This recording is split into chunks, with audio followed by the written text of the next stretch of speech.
Good morning student. ધોરણ 6 વિષય હિન્દી.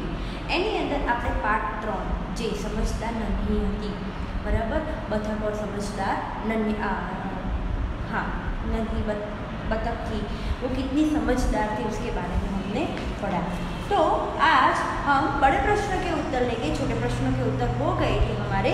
बड़े प्रश्न में देखते हैं कि डंक मारने पर नन्ही ने बिच्छू से क्या कहा. क्योंकि डंक मारने पर नन्ही ने बिच्छू से कहा कि मैंने तो तुम्हारी जान बचाई थी, फिर भी तुमने मुझे डंक मार दिया. तुम अपनी गंदी आदत छोड़ दो. यदि तुम इसे नहीं छोड़ोगे तो मुसीबत में कोई तुम्हारी मदद नहीं करेगा. ये सब आपकी असाइनमेंट में दिया ही गया है. आपकी असाइनमेंट में दिया गया है. माँ ने बिच्छू के स्वभाव के बारे में नन्ही से क्या कहा. तो क्या कहा, बिच्छू के स्वभाव के बारे में नन्ही को बताया कि बिच्छू अपनी गंदी आदत का गुलाम है. उसे चाहे जितना बचाए वह डंक ही मारेगा. तीसरा है, बिच्छू को पछतावा क्यों हुआ. क्योंकि नन्ही ने बिच्छू के साथ भलाई की थी, फिर भी बिच्छू ने अपनी डंक मारने की आदत नहीं छोड़ी. उसने दूसरी बार नन्ही को डंक मारने की कोशिश की. इस बार उसे अपनी गलती समझ आ गई, इसलिए बिच्छू को पछतावा हुआ था. आगे नन्ही का એટલે કે अपनी बतख का स्वभाव कैसा था. तो कि नन्ही की माँ ने उसे भलाई के काम करने की सीख दी थी. जो नन्ही के पास कोई बुरा बर्ताव करना था उसके साथ भी वह भलाई की ही करती थी. किसी से बदला लेने के लिए वह अपनी अच्छी आदत भूलना नहीं चाहती थी. मुसीबत में पड़े को बचाना वह अपना फर्ज समझती थी. यह बताया था ना. फिर आगे देखते हैं समानार्थी शब्द. तो समानार्थी शब्द में नदी तो कि सरिता समान अर्थ वाले. सरिता धीरकना तो के नाचना, स्थान तो के जगह, स्वभाव तो के प्रकृति, प्रसन्न तो के खुश, मुसीबत तो के शंकर. फिर आगे प्रश्न 8, मुहावरे का अर्थ देकर वाक्य में प्रयोग कीजिए. आप लोगों को जो असाइनमेंट में दिया गया है वो ही लिखना है. हाँ, और मैं भी असाइनमेंट में से ही आप लोगों को समझा रही हूँ. तो अनसुनी करना यानी ध्यान ना देना. आपको वाक्य लिखना है. मैं सिर्फ अर्थ ही देखती हूँ. सन से पानी होना यानी बहुत लज्जित होना. राह देखना यानी रास्ता दिखाना. थिरकने लगना यानी कि खुशी से नाचना. वाक्य किसने किससे कहा है ये देखते हैं. तो कि माँ ने उसकी गंदी आदत छुड़ाकर रखी. तो कि नन्ही ने माँ से कहा. क्या करूँ, डंक मारना मेरा स्वभाव है. तो ये बिच्छू ने नन्ही से कहा.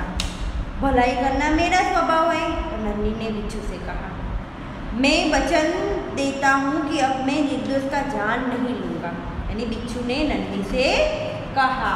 हाँ, तो हम आगे देखते हैं कि जो आप लोगों की बुक, हाँ, जो आप लोगों की बुक है यानी किताब में पेज नंबर 19 पर ये कहानी में आप लोगों को सिर्फ समझा रही हूँ. आप लोगों को लिखना नहीं है. आप लोगों को लिखना नहीं है, सिर्फ मैं समझा रही हूँ. देखो, चित्र में दिए गए नीचे चित्र में दिए गए चित्रों का देखकर दो वाक्य में लिखिए और कहानी बनाइए. हमें कहानी बनानी है तो मैं बनाती हूँ. देखो, कबूतर और चींटी, इसकी ये कहानी का शीर्षक आएगा कबूतर और चींटी. देखो, एक नदी थी. चित्र देखते हैं. उसके किनारे एक पेड़ था. पेड़ पर एक कबूतर रहता था. पेड़ के नीचे एक चींटी रहती थी. पेड़ के नीचे कौन रहती थी? एक चींटी रहती थी. एक दिन कबूतर ने चींटी को नदी के पानी में डूबते हुए देखा. कबूतर ऊपर बैठा हुआ था तो उसने देखा. उसने फौरन एक पत्ता तोड़कर चींटी के पास फेंका. एक पत्ता तोड़ा और चींटी के पास फेंक दिया. चींटी पानी से पत्ते पर आ गई. पत्ता बहते बहते किनारे आया. कबूतर ने नदी से पत्ता बाहर निकाल दिया। चींटी चींटी पत्ते पर बैठ गई और धीरे धीरे पत्ता आगे निकल गया। चींटी की जान बच गई। उसने कबूतर को धन्यवाद दिया। एक दिन कबूतर पेड़ की डाल पर बैठा हुआ था। एक शिकारी ने उसे देखा और उसकी तरफ बंदूक का निशाना साधा। चींटी ने यह देखा। उसने फौरन जाकर शिकारी के पाँव में काट दिया। शिकारी दर्द से चिल्लाया। उसकी आवाज़ सुनकर कबूतर उड़ गया। चींटी ने कबूतर की जान बचाई। कबूतर ने उसका आभार माना। तो विद्यार्थी मित्रों, आप लोगों को पार्ट 3 का स्वाध्याय आपके असाइनमेंट में दिया गया है, वो लिखना है।